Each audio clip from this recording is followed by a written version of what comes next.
Fun Convention TV and Florida United Numismatists welcome you to a glimpse of the Fun Show in Orlando, Florida.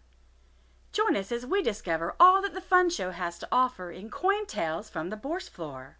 Fun Convention TV welcomes Bill Eckberg, Vice President of Early American Coppers, and Mr. Chuck Heck, the Treasurer of Early American Coppers, to the Fun Show. Welcome. Thank you. Early American Coppers is the study of U.S. copper coins made up until 1857. Tell us a bit about the Early American Coppers Club. Go ahead, Chuck. You can start. The Early American Coppers Club started back in 1967 by a gentleman named Herb Silberman. Since then, it has just blossomed into a club of almost 1,300 members across the country, 3 in foreign countries. It's one of the most unique clubs that I've ever belonged to. It's been a lot of fun, and I'm sure we'll talk about that in a few minutes. Yeah, pretty much. The members of the club are interested in coins made by the U.S. Mint that were made out of copper from 1793 to 1857.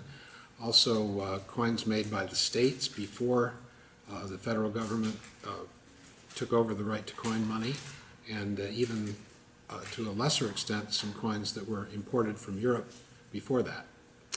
And what makes EAC so special? One of the special things about EAC is not about the coin. It's about the friendships that we've been able to form. Our conventions are held once a year. We have mini meetings at other conventions, like the Fun Convention right here. And it's getting to see old friends, their families, their spouses, their children. It goes way beyond the coins. The friendships that are forged are more important than the collections that we've actually put together. But there is something quite special about the collections as well. Could you care to elaborate? Sure. The coins, here's an example, and I guess we'll look at this a little bit more in detail later on. The large cents, which are about the size of a modern $half, half cents are about the size of a modern quarter. These were really, really, really the money of the people. Very few people in the early days of the United States could afford a gold coin. Wages were, for the men who actually made these coins, averaged from about 60 cents a day to about $1 a day. A few of the foremen made a little bit more than that, but very few people had silver or gold. They had copper coins. These were the coins that everybody had, that everybody spent, that were important to everybody. These were the money that made the United States go. And can a coin tell a story? Go ahead, Chuck. Every coin has a story. Its special characteristics, what makes it unique.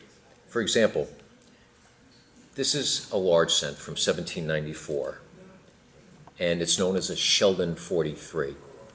William Sheldon was the gentleman who wrote the book and categorized all these large cents. Sheldon 43 is not a rare coin, it's a common coin. This coin has been played with, it's been burnished, it's been recolored, but it has a lot of Character. It has a lot of flash to it, not a lot of wear, some wear. It's what we would call maybe a very fine coin. But the special thing about it is on the reverse. There's a large die crack. You might not be able to see it, but there's a die crack. And certain people like myself like the different die states. Some people might just want to own a Sheldon 43 in any particular die state. I like to own them in different progressions. It's not the only one I have several, but I like this one because of the thickness of the crack and the story it tells about the early mint, the minting methods, and the hardships that they endured. For example, a coin today with a crack like this wouldn't be allowed out of the mint. The dies would be changed right away, those coins would be remelted. Nothing was remelted unless there was a shattering of the dies or the coin was so obnoxious looking that it didn't warrant going out. Everything was used back in 1794. So not every coin has to be perfect to be valuable. Not Exactly. at all. All of these dies for these coins in that era were made by hand.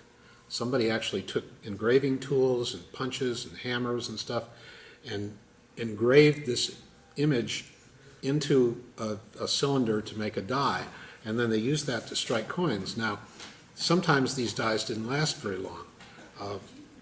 We know of coins, for example, that the dies survived for less than an hour of work.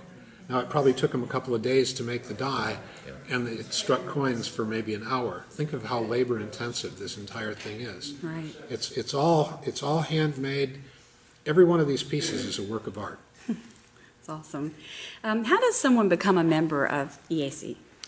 The easiest way is to go to our website, which is eacs.org, eacs.org, and on the home page you'll see a PDF that you can download that is the application form to be a member.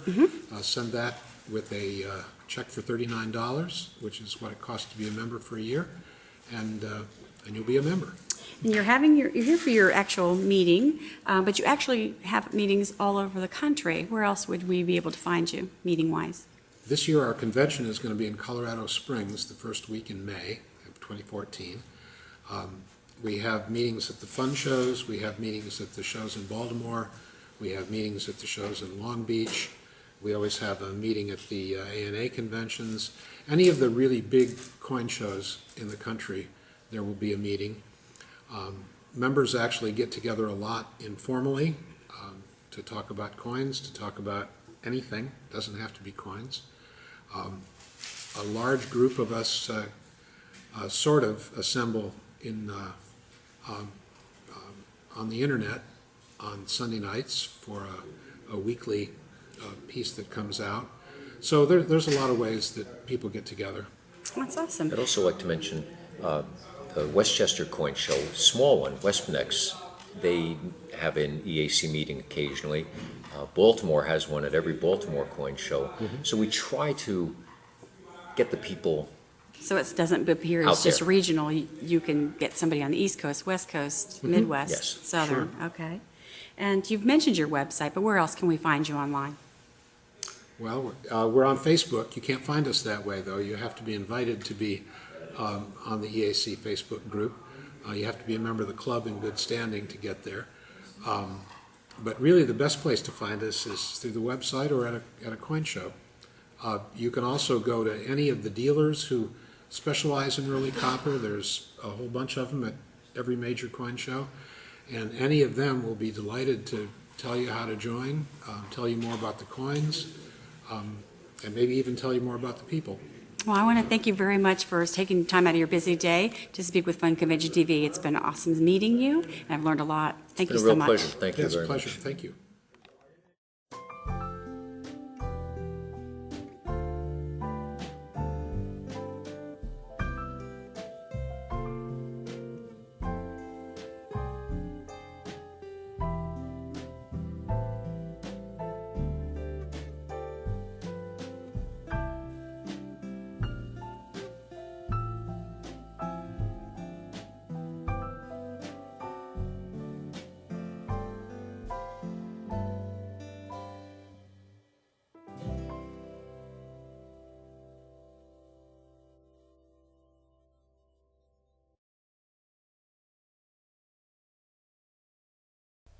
Fun Facts Fast. You've been watching Fun Convention TV.